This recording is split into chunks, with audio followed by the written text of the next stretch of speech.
Hello, and welcome back to the Retro Perspective series on the official PlayStation magazine. Today we'll be looking at issue number 3, which is from February of 1996.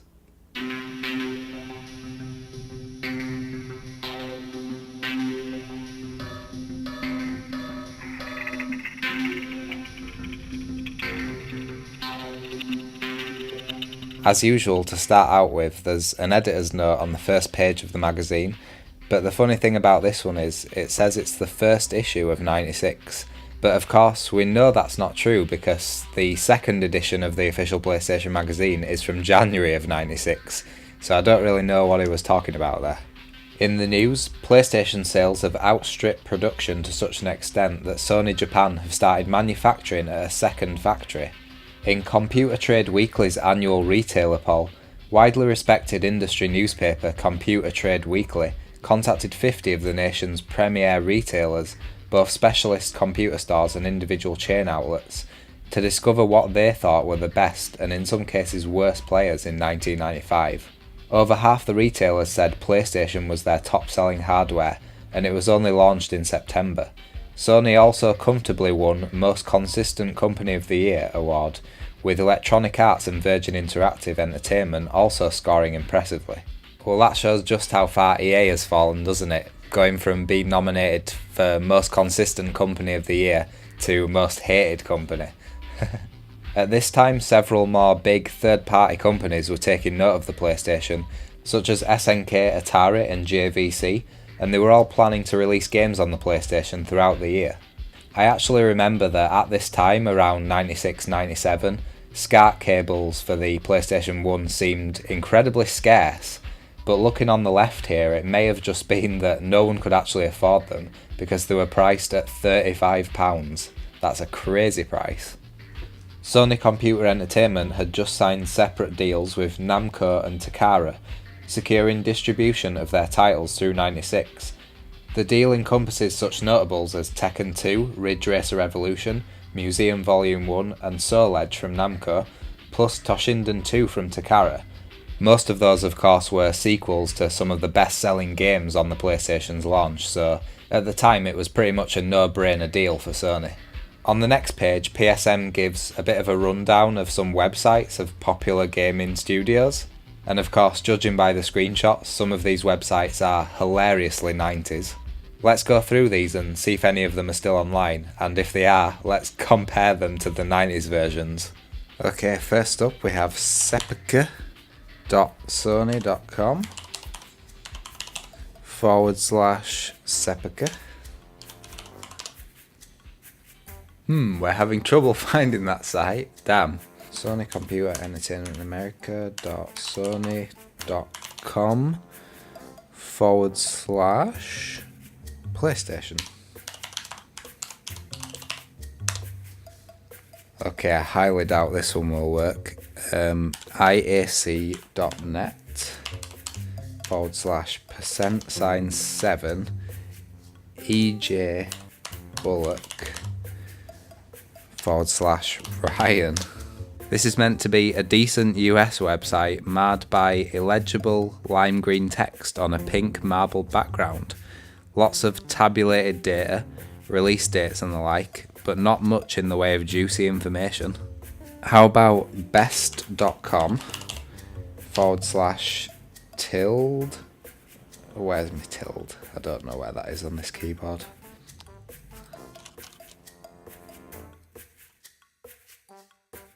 wweasel/psx.html. A tiny little website with a few FAQs and the occasional playing tip. The internal links don't seem to work very well either, so best not to bother really. Nowadays it's become pretty commonplace to release multiple versions of consoles, like the PS4 Pro, with slightly updated hardware. With that in mind, here's a very interesting statement from Sony regarding rumours of a souped-up PS1. Sony isn't going to make the mistake of other console manufacturers and promise the release of a new improved version of the PlayStation. PlayStation 2 is only a rumour and not a fact. However, Sony acknowledged that the PlayStation would grow and extend, and the magazine states one theory doing the rounds is that PlayStation 2 will be an online gaming system. Akira Sato, head of Sony Computer Entertainment's Japan software development unit, says that PlayStation is already capable of this, but that telecommunications capabilities aren't yet up to the task. Next up is an extensive preview of a really interesting game, Wing Commander 3. The general feeling I get from this preview is that in a time when full motion video was becoming a huge part of gaming, developers were becoming a little sidetracked in making more of a movie than a video game. When gameplay starts to take a back seat to story, that's when it becomes a problem. But in this writer's opinion, Wing Commander 3 strikes a great balance between story and gameplay, and offers some incredible performances from the likes of Mark Hamill and Malcolm McDowell. Behind the glitz, glamour and plot setting lies an adept space combat simulator, the likes of which has been intriguing games players for nigh on a decade. The concept is a simple one. You can opt for a selection of spacecraft, each with varying speeds and firepower capabilities. You get to choose a wingman, then you climb into your ship and off you fly. Here's a preview for the adventure game Chronicles of the Sword by developer Synthetic Dimensions. The game claims to be based on accurate archaeological findings of the Arthurian legend, which is a pretty bold claim, I have to say. The tale begins with the young knight Gawain, shortly after he's arrived at court. He's been sworn in and is now a fully fledged Knight of the Round Table awaiting his first quest. This all sounds very realistic, I have to say. This studio used a very interesting way of saving disk space when it comes to audio. They nicknamed it stereo bypacking. Character dialogue is recorded on both left and right channels simultaneously, like a laserdisc. During playback, the program switches between channels and feeds the single signal to both speakers alternatively. If two characters are speaking to one another, you can have the dialogue coming out of the appropriate speaker. If I understand that correctly, and I'm not sure that I do, it kinda sounds like a bit of a bad idea, especially if you're going to be wearing headphones. There's a preview of Alien Trilogy, one of the most fondly remembered PS1 games, I'd say. It claims the game has one up on Doom due to the ability to aim up and down by using R1 and R2. Now, I'm not sure if that feature actually made it to the game, because if I remember correctly, you can hit facehuggers running across the floor just by aiming in their general direction. If the feature did make it into the game, there was almost definitely no real need for it, I'd say. According to the magazine back in the day, the game Rise of the Robots was much hyped. But this preview of Rise of the Robots 2 boasts a much improved game over the original, and that this welcome resurrection could actually rival the beat-em-up champions. 2 pinball games were due to be released on the PlayStation, Digital Illusion's True Pinball and Empire Interactive's Pro Pinball. With the PlayStation's superb 3D graphics capabilities, can developers drag pinball games flipping and screaming into the 90s? Yet another forgotten beat-em-up game on the next page, Zero Divide, a sumptuous 3D beat-em-up and a blaster in one package. PSM makes the pleasing discovery that 2 into 1 equals 0. Beat-em-ups are already making a major impact on PlayStation software sales, and so the unstoppable wave of beat-em-ups rolls on. Unlike the real-world action of most beat-em-ups, combat takes place within the virtual confines of the XTAL Tower Data Library, a massive server for the information superhighway, in a sort of Tekken meets Tron type arrangement. However, dismissing any vestiges of plot, Zero Divide is a standard one-on-one hoofing session, and a very handsome one at that. Similarly to the very first issue of the PlayStation magazine, which featured developers coming out of the UK, the main feature of issue number 3, Made in America, show off a handful of developers which at the time were making waves in the US. While British and European development teams thrive on individualistic new ideas, quirky routines and tidy gameplay, the Americans tend to favour the grandiose projects and pure, mind-blowing technical innovations reminiscent of big-budget Hollywood productions. We have Crystal Dynamics with their Gex series, which actually originated as a side-scroller on the 3DO. I think people are generally more familiar with the 3D Gex games. A veritable giant of the software industry, Interplay Productions has an impressive lineup of PlayStation titles bubbling happily away on the back burners, such as Descent and Siberia. Take-Two Interactive and its 7th guest-style exploration puzzle solver, as well as Iron Blood, beat-em-up action but with a twist, a Tolkien-esque cast of pugilists. Spectrum Holobyte, better known as Microprose here in the UK, were bringing Transport Tycoon, Top Gun and Star Trek Generations. Activision with Hyperblade and Zork Nemesis. It seems like quite a lot of point-and-click adventure-style games were coming to the PlayStation. Electronic Arts, one of the most impressive names in the business. Electronic Arts has proved time and time again that it takes nonsense from no one, setting innumerable industry standards and then breaking them each time it releases a new product. We wonder if there's any stopping this company. On the next page, a preview for yet another point-and-click adventure, Brain Dead 13, not heard of this one. With the onslaught of CD full-motion video, titles like Space Ace and Dragon's Lair have enjoyed a second coming. Now Canadian coders Redisoft reckon they've taken the cartoon action-adventure one step further. 2 sports games on the next page, the Scottish Open, a golf game from Core Design, and a basketball game by Konami, NBA in the Zone. A few readers' letters now, the dullest of which are simply complaining about the rolling demos on the demo discs, as opposed to having proper playable demos. The response to this is simply, that's what the magazine has been able to acquire, so that's what they put on the disc. Glenn Carroll from Hampshire says, I mainly agreed with the review of Wipeout in PSM issue 1, but I'd like to add this little piece of controversy. Wipeout wipes out Ridge Racer any day of the week. The gameplay is far more exciting and the tracks, well, what can I say? At least there are some on Wipeout. There are so many racing car games on the market that Wipeout adds a new dimension to this tired old genre, and so I say 9 out of 10 for Wipeout and 7 out of 10 for Ridge Racer. The response? Reviews are a matter of personal taste, but the whole team more or less agreed with those scores. We reckon the novelty of Wipeout wears off surprisingly quickly, but Ridge Racer is always good for a thrash. Wipeout has more tracks, true, but Ridge Racer is more of an adrenaline rush.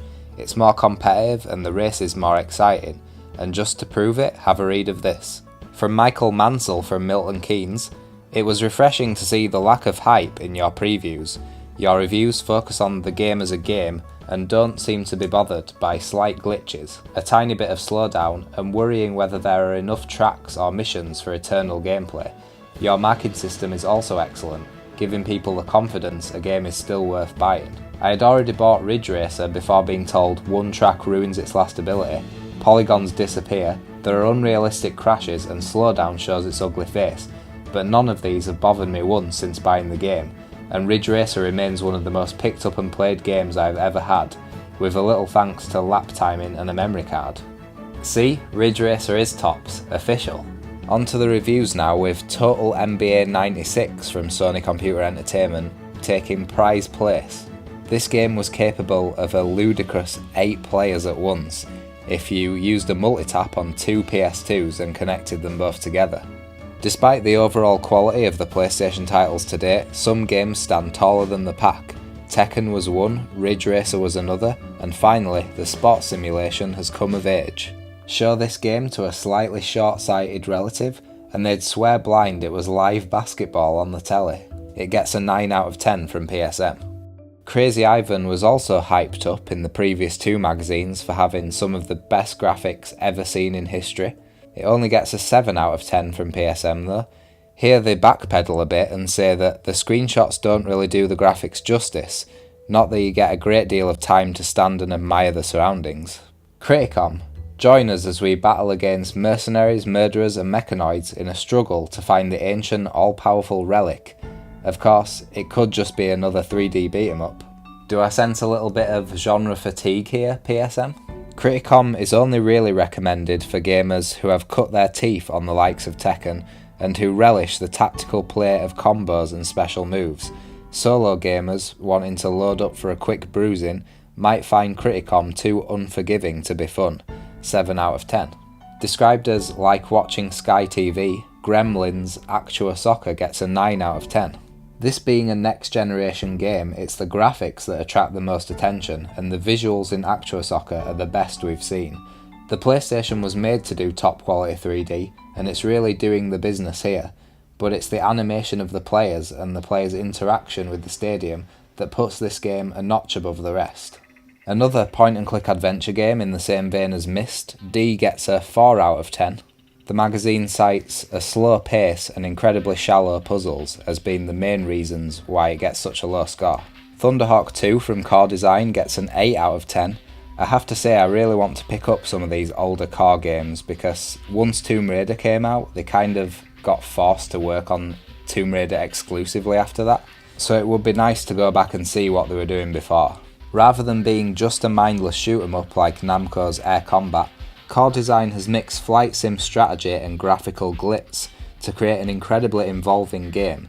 Of course, there's a fair amount of mindless shooting for the trigger happy, but in Thunderhawk 2, you have to think on your feet if you want your multi-million-dollar chopper to stay bullet-free. Next up is Road Rash from Electronic Arts.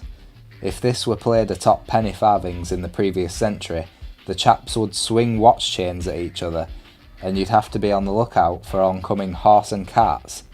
Anyway, here's Road Rash. Not sure what they were going for with that one. Road Rash is a formulaic racer immediately presented for the next generation. You will enjoy the thrills and indeed the spills, but it becomes dull sooner rather than later. 6 out of 10. Here's one I've actually had in my collection for a long time, Mickey's Wild Adventure. Mickey Mouse had something of a resurgence in popularity a few years ago when he starred in a couple of Capcom platform games on the new Super NES and Mega Drive. They were all very pretty with fluid animation and background graphics worthy of the Disney lineage. As sure as night follows light, there were sequels aplenty, including the Sony ImageSoft title Mickey Mania by Codehouse Traveller's Tales. At this point you should be spotting some sort of connection, for this is actually a direct port of the 16-bit SNES game to the PlayStation. Wow, I didn't actually know that. They give the game a 7 out of 10, but I think compared to Mickey's Castle of Illusion, this game isn't very good, to be honest. Here's what looks like a mech style game that's actually from the UK rather than Japan, which is very surprising. Warning, if you're looking for a simple blaster, you've come to the wrong place. Defcon 5 is a complicated game, and it's a big un. Even with the beautifully flashy intro which gives you the basis of the complicated plot, you're not equipped to deal with what you're about to face. Gameplay counts for a lot, and this combines tasty strategy and spicy action in pleasing measures. Sprinkle with a soup con of story, and garnish with real-time tension. 8 out of 10. Shockwave Assault, this gets a 5 out of 10. It's another one of those live-action FMV games, which originated on the 3DO. Although Shockwave Assault is a fairly tidy blast, it in no way pushes the PlayStation or pushes back the boundaries of gameplay. This game's a decent shooter and easy to get into, but there's very little variety and the challenges, while difficult, are far from complex. It's all too basic. Bullfrog's racing game, High Octane, which was clearly a possible contender to Wipeout, gets a 6 out of 10. If Wipeout hadn't completely cornered the racing market, High Octane might have led the field. Unfortunately, Bullfrog's offering just isn't up to speed. Now here's one I've definitely never heard of, Lone Soldier, gets a 6 out of 10. This seems to be a third-person shooter, similar to maybe Siphon Filter or something like that, with a variety of weapons. For a shoot 'em up where you can only fire on a fixed level, there are an awful lot of ups and downs. First impressions of Lone Soldier is that it's rather less than superb. It's a shame because though we'd never judge a book by its cover, there's no point in making what might well be an ace game look like a donkey. Anyway, you don't need a storyline, you've got the title, and here are some screenshots. The final review is of Agile Warrior, another game that gets compared to Air Combat or Ace Combat. After the rather too easy Air Combat comes the nightmarishly difficult and ugly Agile Warrior. Someone has to get it right soon, surely. Structurally, the game is put together pretty well, but the high difficulty level makes it frustrating, and the graphics don't push the PlayStation one jot. 6 out of 10.